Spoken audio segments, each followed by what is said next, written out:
Para ibu dan bapak, para suster, bruder, frater, rekan-rekan imam, kaum muda, remaja, dan anak-anak yang terkasih dalam Kristus. Pada tanggal 29 September 2024 ini, kita merayakan Hari Migran dan Pengungsi Sedunia yang ke-110 dengan tema Tuhan berjalan bersama umat-Nya. Gereja merayakannya sejak tahun 2014. Kita diajak untuk mengarahkan doa dan perhatian kita kepada saudari-saudara kita para migran dan pengungsi dalam perjalanan mereka yang selalu penuh tantangan.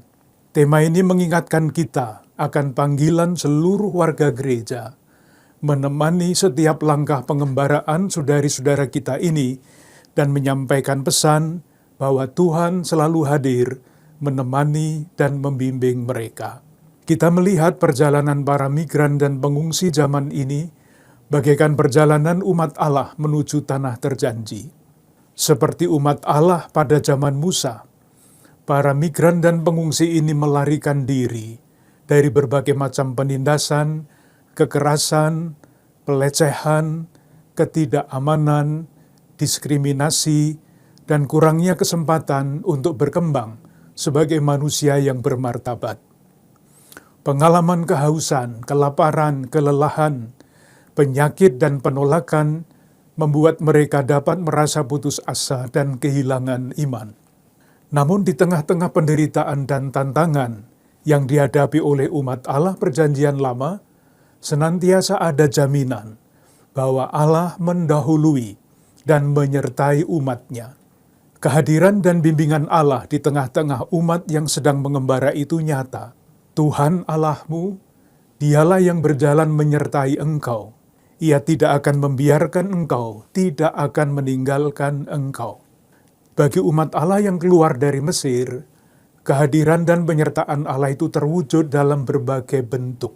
Tiang awan dan tugu api yang menunjukkan dan menerangi jalan. Turunnya mana dan air sebagai pemberian Allah kepada umat yang lapar dan haus. Ular tembaga yang menjamin perlindungan ilahi, dan kemah pertemuan yang melindungi tabut perjanjian. Dalam tradisi kitab suci, kemah adalah tempat tinggal yang disukai Allah.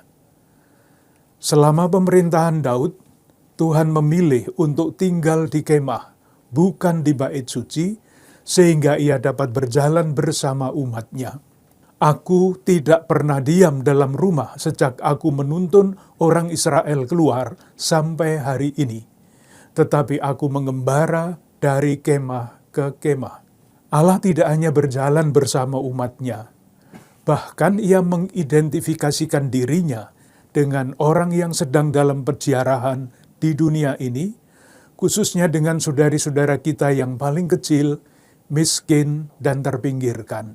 Inkarnasi, Allah yang menjelma menjadi manusia dan tinggal bersama dengan manusia lemah, merupakan wujud nyata kepedulian dan bela rasa Allah kepada manusia yang masih berada dalam perjalanan pengungsian di dunia ini.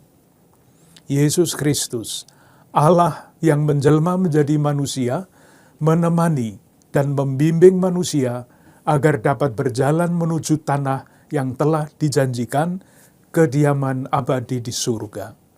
Sementara itu, Rasul Yakobus melalui suratnya yang dibacakan pada hari ini mengingatkan kita untuk mencari kekayaan yang tidak bisa membusuk, pakaian yang tidak dapat dimakan ngengat, emas dan perak yang tidak bisa berkarat, kesediaan untuk berbela rasa, berbuat baik dan berbuat adil kepada sesama, terlebih kepada saudari-saudara kita yang dilupakan, adalah kekayaan yang tak ternilai harganya. Sementara menurut Injil hari ini, Tuhan Yesus mengingatkan kita semua untuk tidak mengucilkan siapapun yang berbuat baik bagi sesama. Ia bersabda, "Sesungguhnya, barang siapa memberi kamu minum secangkir air, oleh karena kamu adalah pengikut Kristus, ia tidak akan kehilangan ganjarannya." Saudari-saudaraku yang terkasih, Inspirasi kitab suci ini mengundang kita untuk memberi perhatian dan bahkan sejauh mungkin untuk melibatkan diri dalam membantu saudari-saudara kita, para migran dan pengungsi itu. Perhatian dan keterlibatan itu hanya mungkin kalau kita memahami maknanya dan konteks tempat kita melibatkan diri.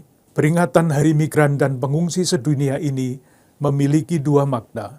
Pertama, peringatan ini menyadarkan kita tentang perjalanan hidup kita sendiri yang seringkali terasa sebagai orang asing dalam berbagai macam bentuk, baik secara fisik, mental, maupun spiritual.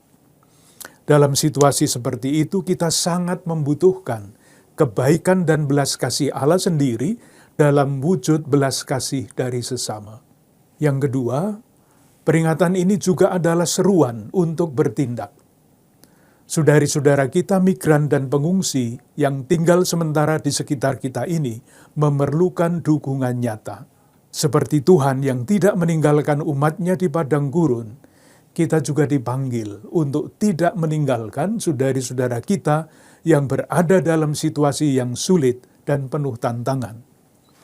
Dengan kata lain, kita diundang untuk merenungkan bagaimana kasih Allah yang tak terhingga juga mengalir melalui tindakan kebaikan dan bela rasa yang kita tunjukkan kepada saudari-saudara kita, para migran dan pengungsi.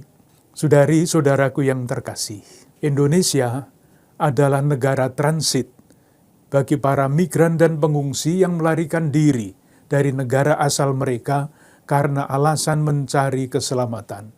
Menurut data Komisioner Tinggi Perserikatan Bangsa-Bangsa untuk Pengungsi, jumlah pengungsi luar negeri yang ada di Indonesia per akhir 2023 sebesar 12.295 orang. Ini tidak termasuk jumlah imigran paksa dan pencari suaka yang belum atau tidak mendapatkan status pengungsi. Dalam hal perlindungan para pengungsi, pemerintah Indonesia belum meratifikasi Konvensi Geneva tahun 1951 tentang perlindungan pengungsi. Maka para pengungsi dan imigran yang ada di Indonesia tidak mendapatkan akses hak-hak atas kebutuhan hidup dasar, pendidikan, pekerjaan, dan pelayanan sosial dari pemerintah. Namun Indonesia telah lama memiliki tradisi untuk menerima pengungsi dan orang-orang yang membutuhkan perlindungan internasional. Individu, komunitas, maupun lembaga-lembaga sosial kemanusiaan sangat diharapkan untuk membantu kebutuhan dasar mereka selama tinggal sementara di Indonesia. Saudari-saudara pengungsi dan imigran itu tinggal di sekitar kita. Tidak sedikit dari mereka yang menjadi korban penyelundupan dan perdagangan manusia. Sama seperti saudara-saudari kita, warga negara Indonesia yang menjadi korban perdagangan manusia, mereka termasuk kelompok rentan yang perlu mendapat perhatian dan aksi bela rasa kita. Selama tinggal sementara di Indonesia, saudari-saudara kita itu sepenuhnya menggantungkan diri pada bantuan-bantuan dari pribadi-pribadi, komunitas, maupun lembaga-lembaga sosial yang bermurah hati. Karena selama tinggal di Indonesia tidak diperbolehkan bekerja atau menjalankan usaha untuk mendapatkan pemasukan, maka saudari-saudara kita ini tidak mampu memenuhi kebutuhan dasar pangan, sandang, dan papan mereka sehari-hari. Saudari-saudara kita para migran dan pengungsi ini juga sering mendapatkan stigma negatif dari masyarakat yang takut akan kehadiran mereka. Takut kalau mereka terafiliasi jaringan teroris atau menyebarkan paham-paham radikal. Takut kalau mereka akan menetap di negeri kita dan stigma-stigma negatif lainnya. Kita mungkin mengabaikan bahwa saudari-saudara kita ini dapat juga memberi kontribusi positif bagi kehidupan kita melalui nilai-nilai kehidupan yang mereka tawarkan. Ketabahan, perjuangan yang tidak kenal lelah, pencarian harapan, dan upaya memperjuangkan kemanusiaan. Saudari-saudaraku yang terkasih, kita tidak jarang mendengar ada orang yang mempertanyakan, mengapa kita perlu membantu orang asing, sementara saudari-saudara kita sendiri banyak yang memerlukan bantuan. Ungkapan seperti ini bukan hanya tidak manusiawi, tetapi juga tidak kristiani. Bela rasa dan kasih Kristiani tidak memandang batas-batas negara, suku, ras, agama, dan berbagai perbedaan latar belakang lainnya. Semua manusia diciptakan oleh Allah sesuai dengan citranya, maka semua orang mempunyai martabat dan hak-hak dasar yang sama. Dalam kesempatan ini, saya ingin mengajak umat untuk berbela rasa dan peduli dengan saudari-saudara kita, para imigran dan pengungsi yang tinggal di sekitar kita. Terima kasih kepada individu-individu, komunitas, paroki, lembaga-lembaga sosial gerejawi yang sudah terlibat berbela rasa dengan saudari-saudara kita ini.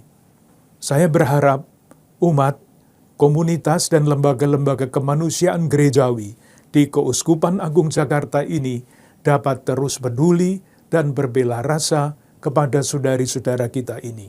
Untuk aksi bela rasa, kita dapat berkoordinasi dan bekerja sama dengan pihak-pihak yang selama ini sudah melayani mereka, antara lain Lembaga Daya Dharma Keuskupan Agung Jakarta, Talitakum Jakarta, Jesuit Refugee Service Indonesia, dan Caritas Indonesia, Konferensi Wali Gereja Indonesia. Akhirnya bersama dengan para imam, diakon, dan semua pelayan umat, saya ingin mengucapkan terima kasih yang setulus-tulusnya kepada para ibu dan bapak, suster, bruder, frater, kaum muda, remaja, dan anak-anak semua yang dengan beraneka cara terlibat dalam karya perutusan Keuskupan Agung Jakarta. Kita berharap melalui berbagai prakarsa yang kita jalankan, sekecil dan sesederhana apapun, kita terus dapat berbela rasa dengan saudari-saudara kita para pengungsi dan imigran yang sedang mencari teman dalam perjalanan. Sebagaimana Allah menemani umatnya dalam perjalanan menuju ke tanah yang telah dijanjikan kepada mereka. Salam dan berkat Tuhan untuk Anda semua, keluarga dan komunitas Anda. Bunda Maria dan Santo Yusuf, doakanlah kami.